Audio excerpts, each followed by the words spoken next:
வணக்கம் வியூவர்ஸ். நான் உங்கள் ரமேஷ், மஞ்சு ரமேஷ் மாஸ்டர் மீடியா. நாம் இன்னைக்கு பார்க்க போகிறது தளபதி விஜய். ஆமாம், நம்ம தளபதி விஜய் நண்பர் வந்து இன்னைக்கு அரசியலில் கால் பதிச்சிருக்காரு. இந்த நிகழ்வு வந்து பார்த்திங்கன்னா கொஞ்சம் சாதாரணமாக இருந்தது மாதிரி சில நண்பர்கள் என்கிட்ட கேட்டாங்க.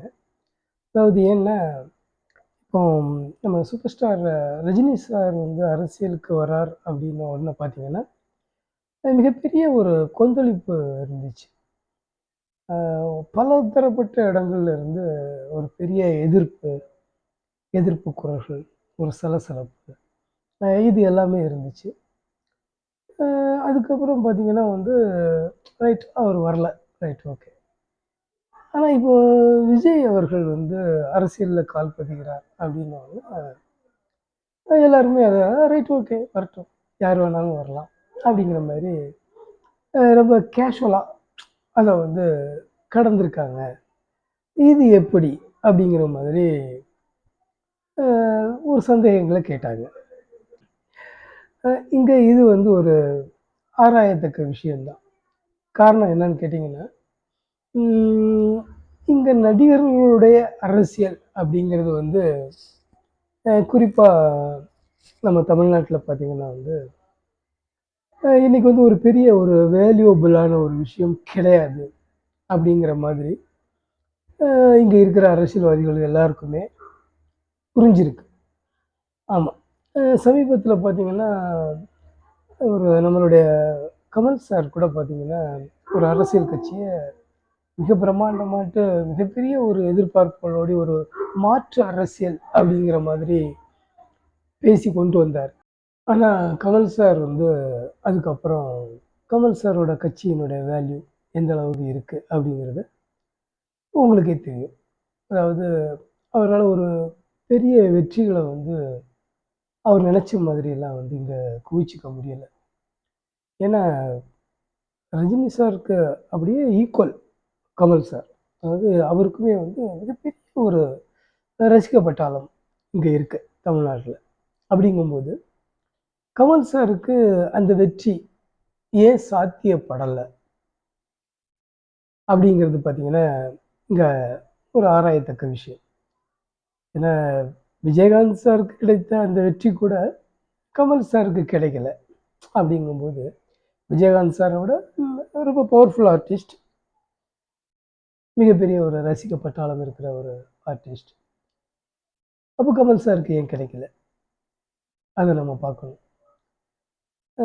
இதே மாதிரி ஒரு நிகழ்வு தான் நம்ம அண்டை மாநிலமான ஆந்திர பிரதேசத்துலேயும் நடந்துச்சு. ஏன்னா அங்கேயும் பார்த்திங்கன்னா சிரஞ்சீவி, இங்கே நம்ம கமல் சார் ரஜினி சார் மாதிரி அங்கே அவர் ஒரு சூப்பர் ஸ்டார். அவரும் அரசியலுக்கு மிகப்பெரிய ஒரு எதிர்பார்ப்போடு எதுவும் நடக்கலை. இதை நீங்கள் கவனிச்சிங்கன்னா புரியும். அதே மாதிரி தான் பவன் கல்யாண், அதே மாதிரி நார்த் இந்தியாலேயும் 1-2 பேர் இதை ஒரு குறுகின வட்டத்துக்குள்ளால தான் அவங்களால இது பண்ண முடிஞ்சிச்சு. அண்டை மாநிலமான கேரளாவில் கூட அங்கே இருக்கிற பெரிய ஆர்டிஸ்ட் அப்படின்னு பார்த்தீங்கன்னா ஓரளவுக்கு நம்ம சுரேஷ் கோபி, நம்ம இவங்கள்லாம் அரசியலில் இருக்காங்க. ஆனால் அது புரட்சி தலைவர் எம்ஜிஆர் சாருக்கு கிடைச்சது மாதிரி ஒரு பெரிய ஒரு ஸ்வைப், அப்படி ஒரு பெரிய வெற்றி அப்படிங்கிறது சாத்தியப்படலை. இதில் இருந்து நமக்கு என்ன தெரியுது அப்படின்னு கேட்டிங்கன்னா, கண்டிப்பாக நடிகர்களை நம்ம மக்கள் நடிகர்களாக மட்டுமே பார்க்கிற அந்த மனோபாவம் இப்போ இங்கே இருக்கு. அவங்கள ஒரு பெரிய அரசியல் லீடர் அப்படின்னு பார்க்குற அந்த மனோபாவம் இங்கே இல்லை. அரவிந்த் கெஜ்ரிவால் அவர் தான் அந்த மாதிரி ஒரு பெரிய அரசியல் மாற்றத்தை உருவாக்குனார். நான் சொன்ன மாதிரி அவர் சோசியல் ஆக்டிவிட்டீஸில் இருந்து வந்தவர். மற்றபடி இந்தியாவில் உள்ள நடிகராக எந்த நடிகரும் எந்த மாநிலத்திலையும் ஒரு ஆட்சி மாற்றத்தை உருவாக்கி அவங்க ஆட்சி அமைக்கலை. இதற்கு காரணம் என்னன்னு கேட்டிங்கன்னா, பொதுவாவே வந்து அரசியல் கட்சிகள் வந்து ரொம்ப லாங் ஸ்டாண்டிங்கா இருப்பாங்க. அவங்களோட உள்கட்டமைப்புகள் பார்த்தீங்கன்னா, ரொம்ப பவர்ஃபுல்லா இருக்கும். இப்ப நமக்கு தமிழ்நாட்டிலேயே எடுத்துக்கிட்டீங்கன்னா கூட, இப்போ 2 திராவிட கட்சிகள். இப்ப இவங்க தான் 40 இயர்ஸா வந்து ஆண்டுட்டு இருக்காங்க. அ காங்கிரஸ் வந்து ஆட்சியில இல்ல. அப்படிங்கும்போது இந்த 2 திராவிட கட்சிகள் டிஎம்கே, ஏடிஎம்கே இவங்களுடைய வோட் பேங்கிங் பார்த்தீங்கன்னா, என்னைக்காவது இப்ப டிஎம்கே தோத்துட்டாங்க அப்படின்னா, அவங்க வந்து 10% ஓட்டு இல்ல 7% ஓட்டு அந்த மாதிரி டிமாலிஷ் ஆயிருக்காங்களா? வாய்ப்பே இல்ல. ஏன்னா, இவங்க நார்மலா பார்த்தீங்கன்னா 30, 35, 40 இந்த மாரி தான் இவங்களுடைய வோட் பேங்கிங்கினுடைய பெர்சன்டேஜ் இருக்கும். இந்த 2 கட்சிகளுக்குமே. இவங்க தோத்தா கூட அதிகபட்சமா பார்த்தீங்கன்னா வந்து ஒரு 5% ஓட்டு, 3% ஓட்டு, 1% ஓட்டு, 1.5% ஓட்டு இதில தான் தோத்துருப்பாங்க. பெரிய அளவுல வந்து இவங்களுடைய ஒரு வோட் பேங்கிங்ல வந்து ஒரு பெரிய சேதாரம் வந்து நடந்திருக்கவே செய்திருக்காது. காரணம் என்னன்னு கேட்டீங்கன்னா, கட்சி சார்பு. அதாவது நம்மகிட்ட வந்து ஒரு மனப்பான்மை இருக்கும். அதாவது இப்ப நம்ம சொந்தக்காரங்களே ஒரு தப்பு பண்ணிட்டாங்க அப்படின்னா, அடுத்தவங்க கிட்ட வந்து நம்ம அவங்கள விட்டுக் குடுக்க மாட்டோம்.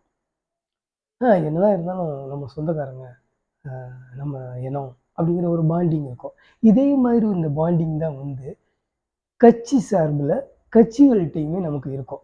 இப்ப நம்ம சார்ந்த கட்சி ஒரு பெரிய தவறே செஞ்சிருந்தா கூட, அடுத்த கட்சிக்கு நாம வந்து சப்போர்ட் பண்ண மாட்டோம். நம்ம கட்சி, நம்ம கட்சிக்கு தான் நம்ம சப்போர்ட். இந்த மனநிலை வந்து இந்த 2 கட்சிகளோட உள்கட்டமைப்புல வந்து ரொம்ப ஸ்ட்ராங்கா இருக்கு.